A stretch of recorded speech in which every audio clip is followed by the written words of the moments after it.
ఒక మనిషి తన జీతంలోంచి ఖచ్చితంగా ఎంత పర్సెంటేజ్‌ని ఎస్ఐపీల కోసం పెడితే బెటర్?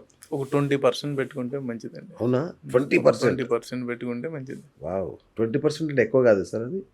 అంటే ఇప్పుడు ఒకటండి ఇప్పుడు మీరు ఇందాకడ అన్నారు ఒక 5,000 25 సంవత్సరాలని. అవును. రైట్? ఒక రైట్. చిన్న క్యాలిక్యులేషన్. అవును. ఈ 5,000 25 సంవత్సరాలు పెట్టుకున్నాడండి. 1,00,00,000 అయింది. హ్మ్. రైట్? రిటైర్ అయ్యాడు. ఎస్‌డబ్ల్యూపీ పెట్టుకున్నాడండి. 1,00,00,000కి 6% ఎంతండి రఫ్‌లీ? 70,000. ఏదైతే యాహ్! 6 లాక్స్ కదండీ. 6 లాక్స్ సారీ. 6 లాక్స్. ఆ! ఈ 6 లాక్స్ ఎస్‌డబ్ల్యూపీ పెట్టుకున్నాడనుకోండి. మంత్‌కి ఎంతొస్తదండి? రఫ్‌లీ ఒక 40,000 ఇన్‌కమ్ అతను తీసుకోగలడు అవును. కదా! అవును. అంటే మీరు ఒక 25 సంవత్సరాల క్రితం ఒక 5,000 పెట్టుకున్నారు. హ్మ్. అది మీకు 20 సంవత్సరాల తర్వాత నెలకు ఒక 40,000 ఇస్తుంది. సరే మార్కెట్ ఫ్లక్చుయేషన్ బట్టి అదేలే. నేను 6% అన్నా. అవును. Right? 6% is ideal. Right. Me corpus అలానే ఉంటది. కార్పస్‌లో కొంత విత్‌డ్రాయల్ చేసుకుంటూ వెళ్తుంటారు. మార్కెట్ పెరుగుతుంటది. అంటే ఈరోజు మనం ఒక 5,000 పెట్టుకుంటే ఒక 20 సంవత్సరాల తర్వాత మనకు ఒక 40,000 పెన్షన్ రూపంలోనో, అవును. ఎక్స్‌పెన్సెస్‌కో వస్తుంది. సో, అందరూ. దీన్ని బట్టి మీరు చెప్పండి ఇప్పుడు ఎంత పెట్టుకుంటారు? 5,000 తప్పదు. 20% చేయాల్సిందే. రైట్. 20 రైట్. అనేది ఐడియల్ అండి. కరెక్ట్. But correct. డిపెండ్స్. ఇప్పుడు డిపెండ్స్. కొంతమంది ఇల్లు కొని ఈఎంఐస్ ఉంటాయి. ఎగ్జాక్ట్‌లీ. రకరకాల చాలా ఉంటాయి కదా! హ్మ్. ఆర్నమెంట్స్ కొనాలి.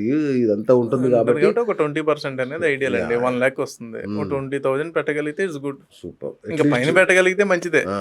యాహ్! అట్‌లీస్ట్ 20 అయితే 20 అయితే బెటర్. ఐడియల్‌గా రేపొద్దున మీకు లాంగ్ రన్‌లో ఉపయోగపడుతుంది. కరెక్ట్. సో, చాలామంది ఏం చేస్తారంటే యాప్ ఓపెన్ చేసేస్తారు. చేసి లాస్ట్ 1 ఇయర్ రిజల్ట్ చూస్తారు. వెంటనే స్మాల్ క్యాప్స్ మీద అది ఇన్వెస్ట్ చాలా చేసేస్తారు. రాంగ్ అండి అది. వాళ్ళకి అవగాహన లేకపోవటం వల్ల చేసే పనులు అయన్నీ. అంతేనా? ఓకే. హ్మ్. ఏదో ఒక పర్టిక్యులర్ టైంలో particular mutual fund, particular return చూసి పెడతాం అనేది అది కరెక్ట్ కాదండి. హ్మ్. అసలు వాళ్ళు ఎందుకు పెడుతున్నారో తెలీదు. స్మాల్ క్యాప్స్ అనేది మార్కెట్ పడినప్పుడు మోర్ వాలటైల్ ఉంటాయి. ఓకే. రైట్? మన ఏజ్, మనం విత్‌డ్రా చేసుకునే ఎప్పుడు విత్‌డ్రా చేసుకోవాలి, మనకి ఎంత కావాలి రిటర్న్, మనం కన్జర్వేటివ్ ఇన్వెస్టరా, రిస్క్ టేకరా, హ్మ్. లేకపోతే ఏంటి ఇవన్నీ డిపెండ్ అయ్యి మనం ఫండ్స్ పెట్టుకోవాలండి. చాలా బ్లైండ్‌గా వచ్చేసి స్మాల్ క్యాప్‌లో పెట్టేస్తారు. అదే గదా! కొంచెం వాలటైల్ పడంగానే అంటే ఈ ఇయర్ మీరు చూసారు స్మాల్ అవును. క్యాప్స్‌కెళ్తే -5%, బా! -6%, -2% ఉంటాయి. హ్మ్. ఇది చూడంగానే వాళ్ళు పానిక్ అవుతారు. హ్మ్. పానిక్ అయ్యి మళ్ళీ అమ్మటం మొదలుపెట్టేస్తారు. అవును. లేదా ఫండ్స్ స్విచ్ ఓవర్ చేసేస్తారు. కరెక్ట్. ఇలాంటియన్నీ కూడా కరెక్ట్ కాదండి. ప్రాక్టీసెస్ కరెక్ట్ కాదు. సో, హ్మ్. ప్రాక్టీసెస్ అనేది ఇంప్రూవ్ చేసుకోవాలండి మెయిన్ అదే. మనం ఒక రైట్. డిసిప్లిన్ ప్రాక్టీస్ ఇంప్రూవ్ చేసుకోవాలి. కరెక్ట్. ఎందుకంటే ఫండ్స్ ప్రూవెన్. ఫండ్స్‌ని అవును. మనం ఏం చేయలేంగా. అవును. ఓన్లీ ఫండ్స్‌తో మన ప్రాక్టీస్ బిహేవియర్ ఎలా కరెక్ట్. ఉందనేది ఇక్కడ ఇంపార్టెంట్. కరెక్ట్. సో, మనం డిసిప్లిన్‌గా వెళ్తున్నామా లేదా? ఆ! మనం అనుకున్న దానికి మీట్ అవుతున్నామా లేదా? ఇదే చూసుకోవాలి. అట్లా కాకుండా ఏదో ఒక ఫండ్ పెర్ఫార్మ్ చేసిందని చెప్పి వచ్చారు. అవును. ఈవెన్ నా దగ్గరికి వచ్చినప్పుడు కూడా వాళ్ళు అదే చెప్తారు. ఆ ఫండ్ బాగుంది కదండీ! ఈ ఫండ్ పాస్ట్ పెర్ఫార్మెన్స్ అనేది ఫ్యూచర్ రిఫ్లెక్షన్ కాదండి. ఓకే. ఓకే. పాస్ట్ పెర్ఫార్మెన్స్ అయిపోయింది. నెక్స్ట్ ఇప్పుడు మనం చూస్తే మీరలా అంటే మేమేమనుకుంటాం తెలుసా? అమ్మో! ఆయన కావాలని అందులో పెట్టిస్తున్నట్టున్నాడు మనతో అనుకుంటారు. లేదండి. మన ఆ! పెర్ఫార్మెన్స్ చూస్తాం కదండీ! కరెక్ట్. ఇప్పుడు మనం ఫండ్స్ పెడుతున్నాం. మేము మల్టీ క్యాప్ షిఫ్ట్ చేసాం లాస్ట్ 6, 8 మంత్స్ బ్యాక్. హ్మ్. అవి పెర్ఫార్మ్ చేసినాయి కదా! కరెక్ట్. చేసినాయి కదండీ! ఇప్పుడు యెస్. అలాగే మ్యూచువల్ ఫండ్స్ ఉన్నప్పుడు నేను అదే చెప్తున్నానండి. నేను మార్కెట్‌లో డైరెక్ట్ మార్కెట్ చూసేవాడిని. నాకు ఐటీ సెక్టార్ మీద నాకు నాలెడ్జ్ ఉంటది. సెక్టోరియల్ నాలెడ్జ్ ఉంటది. యెస్. ఫండ్ ఏ మోడల్‌లో ఎళ్తున్నారనేది మనం చూస్తామండి. అవును. ఎంతెంత అలొకేషన్ చేస్తున్నారు. అసలు వాళ్ళ ఫండ్ ఏ విధంగా వాళ్ళు how they are investing, their model of investing మనం చెక్ చేసుకుంటాం. ఓకే. దాన్ని బట్టి మనం పెడతామండి. అంతే ఓకే. తప్ప మనం ఏదో పెర్ఫార్మ్ చేసిందని కాదండి. ద బెస్ట్ పెర్ఫార్మన్స్ ఫండ్స్ మన హిస్టరీలో చూసుకుంటే 3 ఇయర్స్ బెస్ట్ ఉన్నాయి. నెక్స్ట్ 3 ఇయర్స్‌లో వరస్ట్ ఉండొచ్చు వరస్ట్ కూడా. ఉండొచ్చు. ఓకే. రైట్? అందుకనేంటంటే rebalancing of funds important. Funds choose చేసుకునేటప్పుడు కూడా పాస్ట్ పెర్ఫార్మన్స్‌ని బట్టే మనం చూజ్ చేసుకోకూడదండి. సో, ఫ్యూచర్ ఎలా పెర్ఫార్మ్ చేయబోతుంది? ఆ ఫండ్ ఎలా కాల్ తీసుకోబోతున్నారు? ఏ హ్మ్. సెక్టార్స్‌లోకి వాళ్ళు ఎళ్ళబోతున్నారు? ఏ విధంగా వాళ్ళ వ్యూ పాయింట్ ఎలా ఉంది? ఇప్పుడు కొన్ని ఫండ్స్ మీరు తీసుకుంటే మన ఇక్కడికి వస్తుంటారు కదండీ! హైదరాబాద్ మీటింగ్స్ జరుగుతుంటాయి. అవును. కొంతమంది గోల్డ్ మీద ఎక్స్‌పోజర్ తీసుకోవడానికి పెద్ద ఇంట్రెస్ట్ చూపియరండి అవును. ఫండ్స్. అవును. సో, ఇవన్నీ కూడా మ్యాటర్స్ అండి. ఓకే. వాళ్ళు ఎక్కువ దేని మీద మనం ఎందుకంటే డైరెక్ట్‌గా మనం చూస్తాం కాబట్టి. అవును. సో, డిఫరెంట్ ఈవెంట్స్‌కి ఫండ్స్ ఎలా రియాక్ట్ అవుతున్నాయి? ఏ రైట్. పొజిషన్స్ ఫండ్స్ ఎగ్జిట్ తీసుకుంటున్నారు? ఏ పొజిషన్స్‌లోకి ఎళ్తున్నారు? అవును. ఒక్కొక్క ఫండ్ ఒక్కోటి ఉంటది కదండీ. రెండోదేంటంటే ఇక్కడ తప్పు సపోజ్ నిపాన్ ఉంది. నిపాన్ ఇండియా ఉంది. ఐసీఐసీఐ ఉంది. హెచ్‌డీఎఫ్‌సీ, మిరాయ్ అసెట్ తర్వాత చాలా మోతిలాల్ ఓస్వాల్ చాలా ఉన్నాయండి అవును. ఫండ్స్. అవును. వాళ్ళేమనుకుంటారంటే ఒక ఫండ్ పర్టిక్యులర్‌గా పెర్ఫార్మ్ చేసినప్పుడు అదే ఫండ్ డిఫరెంట్ కేటగరీస్‌లో కూడా పెర్ఫార్మ్ చేస్తదనుకుంటారు. హ్మ్. అది అలా ఉండదండి. అచ్చా! అంటే ఒక్కొక్క ఫండ్ ఒక్కొక్క కేటగిరీలో పెర్ఫార్మ్ చేయొచ్చు. ఇప్పుడు ఓకే. బజాజ్ ఉంది. మేబీ ఎగ్జాంపుల్ చెప్తున్నాను. హ్మ్. లార్జ్ క్యాప్‌లో పెర్ఫార్మ్ చేయొచ్చు. కోటాక్ ఉంది. వేరే మిడ్ క్యాప్‌లో పెర్ఫార్మ్ చేయొచ్చు. అంటే ఒక్కొక్క ఫండ్ ఒక్కొక్క ఏఎంసీలో ఒక్కొక్క ఫండ్ టాప్ పెర్ఫార్మర్ ఉంటుందండి. దాన్ని మనం ఐడెంటిఫై చేసుకుని పెట్టుకోవాలండి. కొంతమంది ఏంటంటే బ్లైండ్కి వెళ్ళిపోతారు. ఒక ఏఎంసీని పట్టుకుంటే ఆ ఏఎంసీలోనే అన్ని పెట్టేసుకుంటూ వెళ్ళిపోతారు, రైట్? కొంతమంది ఇలా డిఫరెంట్గా ఉంటారండి. సో అట్లా కాకుండా మనం ఏంటంటే ఐడియల్గా మనం పెడుతున్నప్పుడు నా అమౌంట్ ఎంత, ఈ అమౌంట్కి నేను చేయాలి, ఎంత టైం చేయాలి, చాలా ఇంపార్టెంట్ అండి ఇవన్నీ.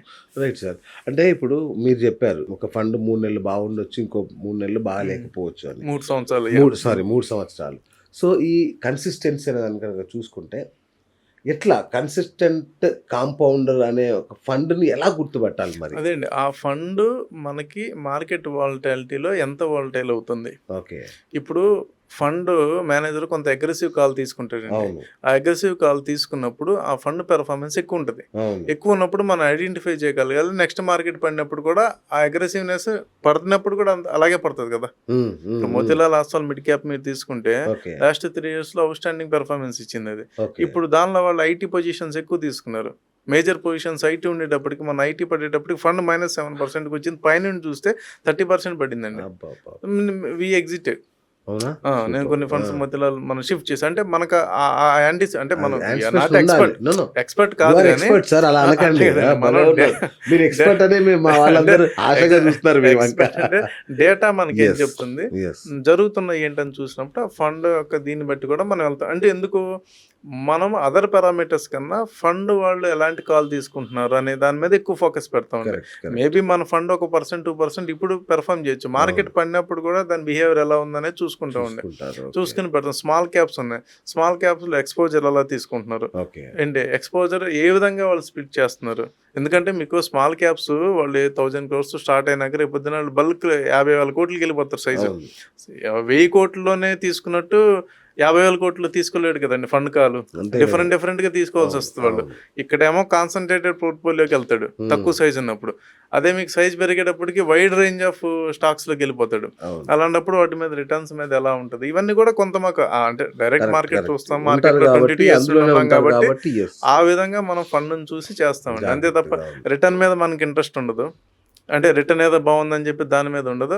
లేకపోతే వచ్చేవాళ్ళ అడిగే రిటర్న్ మీద మనకి ఇంట్రెస్ట్ ఉంటుందండి. ఇప్పుడు నా దగ్గరికి వస్తాడు, సార్ నాకు 20% రిటర్న్ కావాలంటారు, దాని మీద కూడా మనకి ఇంట్రెస్ట్ ఉంటుందండి. మార్కెట్ ఏం చెప్తుంది, మార్కెట్ లో ఎలా నడుస్తుంది, అదొకటి రియల్ టైమ్ లో మనం చూస్తామండి. Right, right. అంతే. Hi friends, thank you for watching this video. ఈ వీడియో గనుక మీకు నచ్చినట్లయితే దయచేసి లైక్ చేయండి, షేర్ చేయండి. ముఖ్యంగా మా ఛానల్ 24/7 న్యూస్ టీవీని సబ్స్క్రైబ్ చేసుకోండి. ఆ తర్వాత మీ విలువైన అభిప్రాయాల్ని, మార్పులు, చేర్పులు, కావాల్సిన వీడియో ఏమన్నా ఉంటే మన వీడియో కింద కామెంట్ సెక్షన్లో కామెంట్ రూపంలో తెలియజేయండి. నమస్కారం, సాయిదంచిక మాట్లాడుతున్నాను. ప్లీజ్ సబ్స్క్రైబ్, షేర్, లైక్ చేయండి 24/7 టీవీ ఛానల్. హాయ్ నమస్తే, నేను మీ Sonia Akula. Please subscribe to 24/7 news TV. Hi అండి, అందరికీ నమస్తే. నేను Mankota Prasad. Please do subscribe 24/7 news TV. Political, entertainment and infotainment updates కోసం like, share, subscribe 24/7 news TV.